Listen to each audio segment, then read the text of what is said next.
Welcome to another episode of Your Money, Your Mission, the podcast designed to turn complex financial situations into actionable advice, powered by Johnson Financial Group.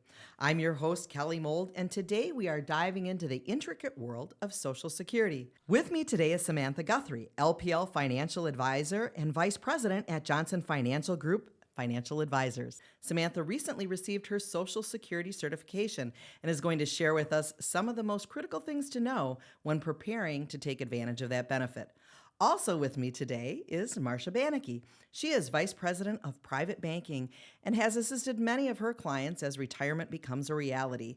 Today, however, Marcia is appearing more as a representative for all of us that are approaching retirement, and as she is days away from beginning her long-earned new chapter. So Marcia is going to share with us some of the steps she and her husband have taken to prepare for this fast approaching day. All right. Thank you both for being here. Thanks for having us. Exactly. I get a lot of questions as an advisor about Social Security. And so to start this conversation, can you set the stage for how this benefit came to be as we get into some of the more finer nuances? Absolutely. So the Social Security Act was born out of the Great Depression, which obviously left millions of Americans in very dire straits economically. And so actually the roots trace back to to Wisconsin and Governor La Follette and Edwin Whitty, who is deemed the father of Social Security. And he helped to create the act and to draft that with the help of Franklin Delano Roosevelt, our president at the time, and it was passed in 1935, and it was really designed to create a social welfare program for people who were retired to ensure that they had income in retirement. So it was actually they started funding it in 1934, and it was coming out of payroll checks, so there was a percentage of payroll that everybody paid into the system, and then in 1942, actually, the first Social Security check was issued. So it had a couple of years to, fund before it was actually paid out. And so that was always the intention, was for it to be a pay-as-you-go system. So the payroll taxes would go into the system, and then they would get paid out to the workers. And so it was supposed to be about 40% of income that it was going to cover for people in retirement. And at that time, especially when the baby boomers started to get into the workforce, they had 15 workers for every one retiree. So, they actually ran a surplus for many years. Mm-hmm. And in the 80s, it actually started to become taxable as well. So after a certain income level, you would get taxed on a portion of your Social Security, and that would go back into the system. But now, because we have had a wave of baby boomers that have retired, that percentage has dropped to 3 workers for every one retiree. So there are far fewer workers paying into the system than are collecting. And so that has caused a lot of issues regarding the solvency of the program over the next 10 years or so. So there have been hundreds of different ideas passed through Congress to see what could we do to, prolong this, or at least be able to continue paying full benefits, some of which include, a higher payroll tax. Mm-hmm. Currently, if you make over $168,600, then every dollar you earn above that, you don't get taxed on Social Security. So are we raising the cap on it? Or do we eliminate the cap on when you stop paying the tax in?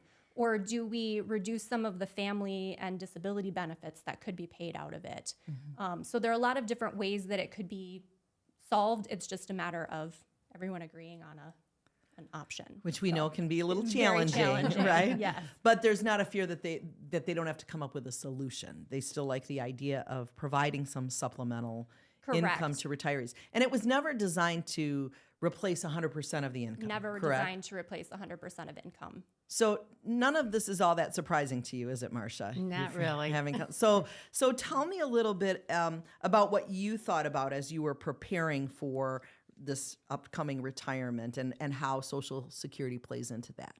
Well, I think Social Security is a part of it. Mm-hmm. I don't think you can walk in saying Social Security is all I'm going to use in retirement. Mm-hmm. I think that's where you leverage some of your 401k programs at work, mm-hmm. or whatever retirement programs your work has, and making sure that you're maximizing any contributions that may be in there. I think that's absolutely huge. And to know what your personal financial situation is. Mm-hmm. as I look at Andy, my husband, fortunately, he's worked for the union, so he does have a pension that we can look at as well. And then I think it's really diving into where do you pull things, when do you pull them, what's most effective, and how we sort of lay all these different things out. Right. And you bring up a good point. Pensions certainly are more of a rarity today. Correct. So savings and exploring and taking advantage of those 401k plans or IRAs is more critical than ever, would you say? Top priority.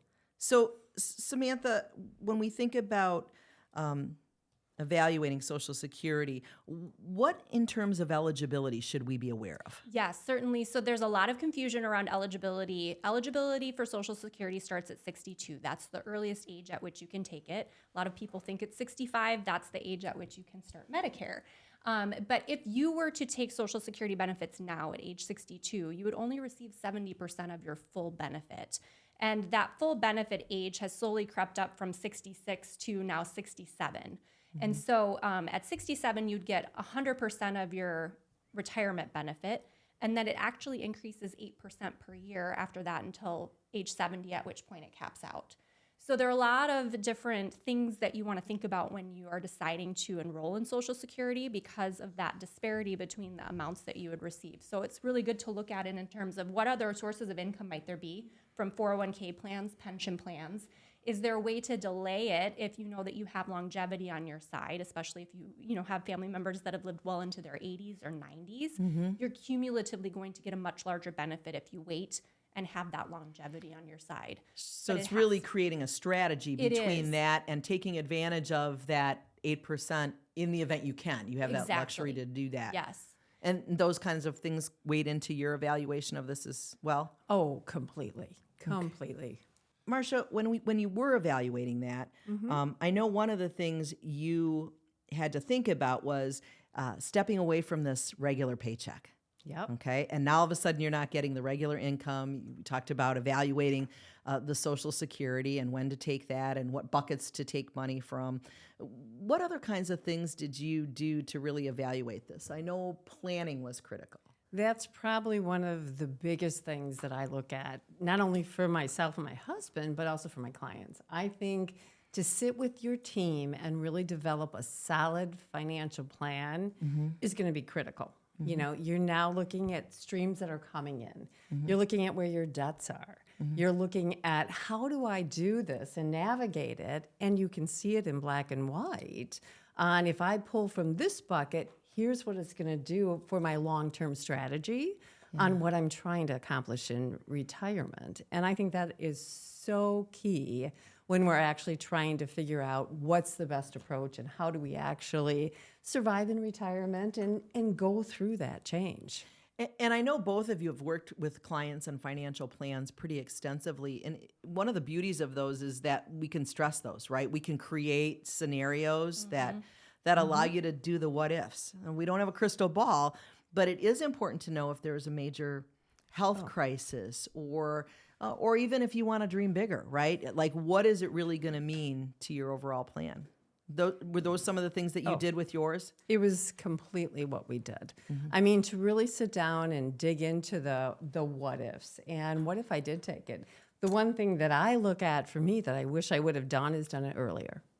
Yeah, I was as much as I preach to a lot of my clients, get this done, I wish I would have done it 5 years earlier. So if I would have done it 10 years ago, not that it would have changed, but I think it would have given me a different strategy on maybe I'm not going to pull from this fund, or I'll let this go, or let me wait, or let me pay this debt off instead of this. So spouses are also a concern, right? What the benefit would be for them, how to make sure they're taken care of. So Samantha, tell me a little bit about what we should be thinking about in terms of spouses, spousal benefits, those kinds of things. Yeah, I think that's something a lot of people don't emphasize as much as they should when they're talking about Social Security, because especially people coming out of that baby boomer generation where maybe the wives were at home with children for several years or they had lower paying jobs. Spousal benefits can be a huge thing to think about as you get closer to retirement, and especially as you get closer to,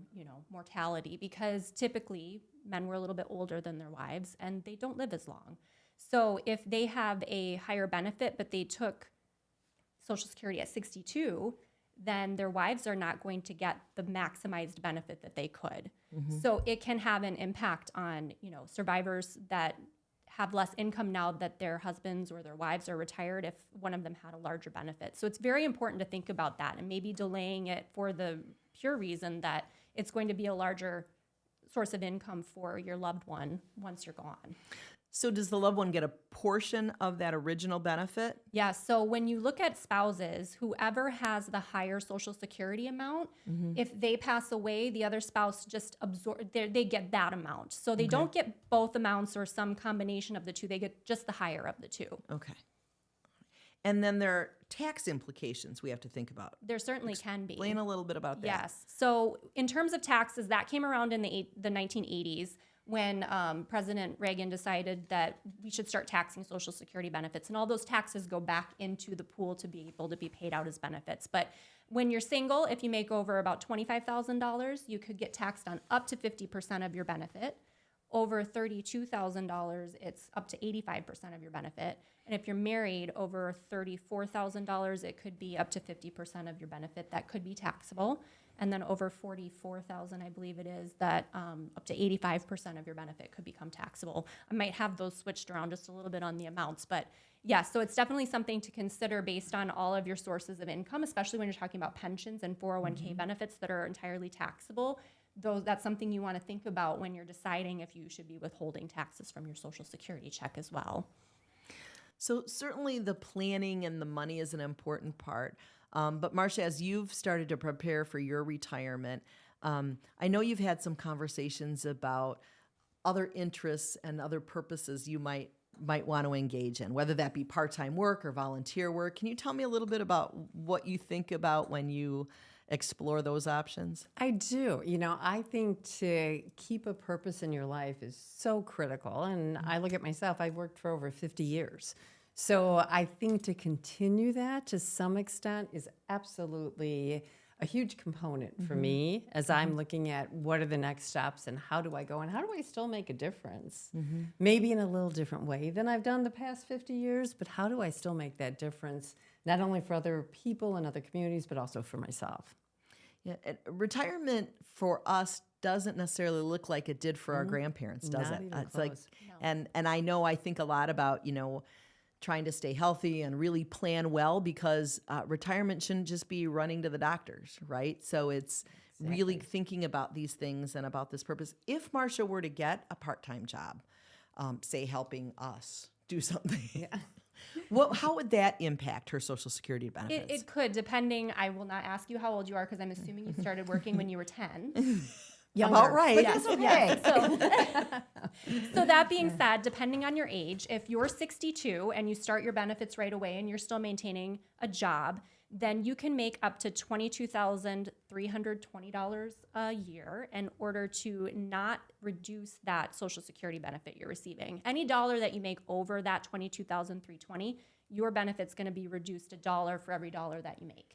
It doesn't mean it's gone forever. They eventually pay it back when you reach full retirement age, but it is something that you have to think about because it will either have to be paid back or you have to notify the Social Security Administration that your income's going to be too high so that they stop paying you, essentially. And so if you do find yourself in that situation where you've made too much money and they have paid your benefit, you have to be prepared to give it back. In the year that you reach your full retirement age, which for many people now is 67 years old, in the months leading up to your birthday, if you make over $59,520, then you could have your benefit reduced, just like it would have been if you were, under your full retirement age. But then after your full retirement age, there's no reduction in your benefit based on your income. So you could make as much as you wanted to. It would just be that taxability that you would have to be concerned about. So for someone who's thinking about retiring in the next year or two or more, what would you advise them? How would you advise them to get started thinking about it so that they're prepared? Yes, I would definitely recommend doing a financial plan and doing those what-if scenarios. So we could show, well, if you take Social Security at 62 and you continue to work a part-time job, here's what it's going to look like. If you decide to work that part-time job at 62 but delay taking Social Security and instead rely on things like your 401k benefits, how might that impact the bottom line so that you can see all of the different scenarios and make an informed decision for yourself? And as we kind of move through our retirement and get to that inevitable period of time, there are death benefits too that people should be aware of. Can you tell us a little bit about that? Yes. So when a spouse dies, you get a $255 death benefit from Social Security. And like I had mentioned before, you'll get the bigger of the two benefits. So that's why it's imperative to have these discussions and see, is it, better for somebody to delay taking Social Security so their spouse has that opportunity to get a larger death benefit or spousal benefit once the other spouse passes away. So those are really big decisions and conversations that should be had. And any tips, and Marcia, maybe I'll direct this to you. Did you look at Social Security in terms of how it might affect or impact your estate planning strategies? I would say a little bit, as far as when you're looking at some of the Social Security. But the thing that I think is most important to me is on the financial plan. Okay. And I think really looking at all streams of income that may be coming in. And the biggest advice I can say is the financial plan should not be I got this done. Let me put this up on the shelf. I think that this should be a live document that whenever you're making important decisions that are coming into your life, that you're pulling that plan out to say, okay, now how is this going to change what I'm doing, what I wanted to do? I wanted to do this and I no longer want to do this, or we can't afford to do this, or we have to make changes, or you know what, I'm ahead of plan, ahead of schedule. Let me do more. Okay. And I think that's why it has to be or maintain a huge document that you use all the time. So your intent is to review that regularly, even in retirement. Absolutely. And you would recommend that too? Absolutely. And that's so funny you say that it's a living document, because I tell people when they leave my office with their plan, something about the plan is going to change. It's a living, breathing thing that needs to be updated periodically, especially when there are large life events. And I do also continue to update plans for my retired clients too. Sure. Well, circumstances change, right? And in the context of that review, whether it be annually or every other year or whatever time frame you have, it probably makes sense to review estate planning just to make sure everything is in alignment. Would you agree? Oh, completely. And that really, when you're doing the financial plan, if you haven't already done your estate planning, the two go hand in hand. They do. So one of the things that I think people get concerned about when they think about retirement and not having that steady paycheck come in is, can they afford it? What does the budget look like in retirement? Any tips? Let's start with you, Samantha. Any tips about when people are thinking about that retirement spending?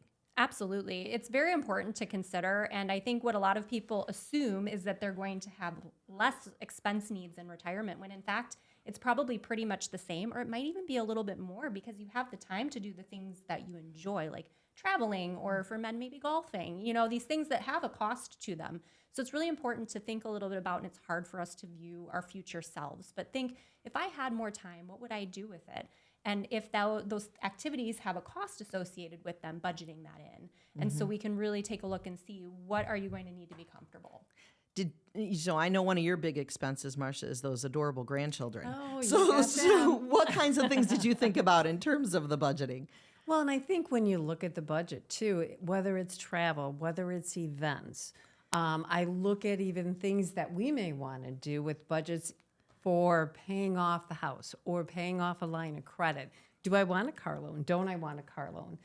So I think all those things, when we're looking at budgets and putting it into the financial plan, really helps to determine, what does my life look like when there's not that weekly or biweekly paycheck coming in. And retirement changes, right? I mean, in early retirement, you tend to take advantage of more things. You're more active. I think the reality is, we get into those later stages, live longer, that the activity changes. So again, whereas we might have spent more money on travel, hopefully it's not on medical needs, but things do change as we age.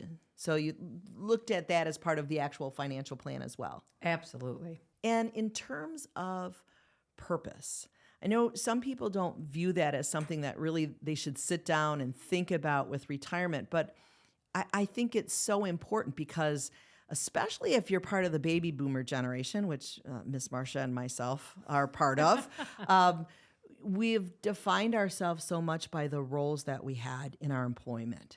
And so shifting away from that identity, I think it's even more important that we create what kind of purpose and identity we want to have. Did you think at all about that, Marcia, as you were planning this?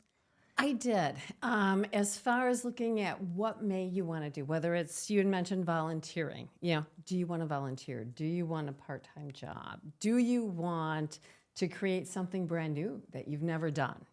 Are there different aspirations that may not have fallen in line with work right now, that given the time that you have right now, you can go ahead and change or try new careers or new opportunities that may be out there on a part-time basis. And how do you advise your clients, Samantha? The same thing. It's really thinking about what do you want to do more of, because I will have, I've got clients that, like you said, maybe start a new passion. I have one that's taking dulcimer lessons and stained glass classes and things like that. But I have some that get bored and then they end up going back to work or doing something like that. So I think it's very important to think about how you're going to fill your time in retirement, because you maybe spend the first couple of months rearranging your cabinets and organizing your house and doing all of those sorts of things. But then what are you going to do after that?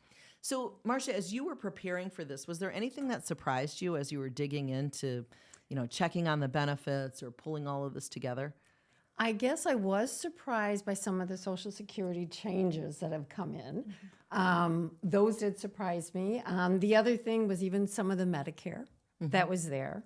And I was surprised at my husband's reaction. I think was probably my biggest surprise, because he was like, I'm going to take this immediately.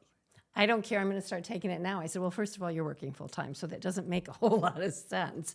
But it was an in-depth conversation we had to have, because he was afraid that, it's never going to be there when I may need it if I wait. And so really looking at the plan helped him see, all right, this does make sense in the long term. Any tips, Samantha, that you would have for folks that are preparing? I would say yes. Again, the financial plan is critical, because like Marcia said, you could think in the back of your mind, well, I've paid into this system for so long, I should get my benefits right away. But it might not be the best financial decision for you. Absolutely. So looking at the plan can help you realize what those benefits might do for you later if you wait, how much more impactful they may be. Samantha and Marcia, thank you so much for being here. I think this has been really helpful, certainly given us a lot to think about as we look at retirement and what we have to do before we actually pull the trigger on that. And thanks to all of you for joining us on Your Money, Your Mission, the podcast designed to turn complex financial situations into actionable advice. If you have a question you'd like us to explore, go to the show notes, type your question, and hit submit. And please make sure you subscribe so you don't miss out on any future episodes of Your Money, Your Mission. Samantha Guthrie offers securities and advisory services through LPL Financial, LPL, a registered investment advisor and broker-dealer. Member FINRA SIPC. Insurance products are offered through LPL or its licensed affiliates. Johnson Financial Group and Johnson Financial Group advisors are not registered as a broker-dealer or investment advisor. Registered representatives of LPL offer products and services using Johnson Financial Group financial advisors and may also be employees of Johnson Financial Group. These products and services are being offered through LPL or its affiliates, which are separate entities from and not affiliates of Johnson Financial Group and Johnson Financial Group financial advisors. Securities and insurance offered through LPL or its affiliates are not insured by FDIC or any other government agency, not bank guaranteed, not bank deposits or obligations, may lose value. The opinions voiced in this podcast are for general information only and are not intended to provide specific advice or recommendations for any individual. To determine which strategies or investments may be suitable for you, consult the appropriate qualified professional prior to making a decision.